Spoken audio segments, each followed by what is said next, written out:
Hiya, it's Bill. We've been very busy lately. We've had Gigaclear, full fibre broadband installed. We've had farmers markets to do. See Lucy in the picture. I've been doing mushroom trials that then got dug up by the driveway dig that went fantastic. I like to get a full start on the onion seeds for the next season, next year.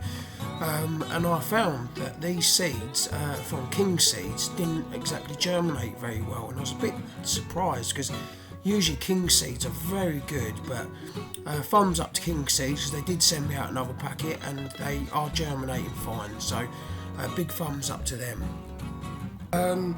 Also, we had problems with our air source heat pump, and that had to be fixed on bonfire night, but as you can see we had great fun at the fireworks, and it was really good. We go to a local one in Bishop Stortford in Hertfordshire, and it's fantastic.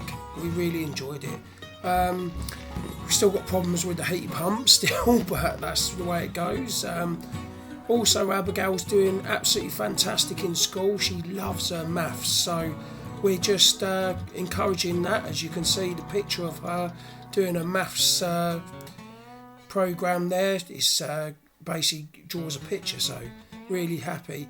I hope you can appreciate that I haven't been doing videos on gardening for a while, so I will be getting back into that. Soon I'll be planting privet hedging and how I do that, so that'll be soon. Alright then, take care and I'll speak to you soon. Bye bye.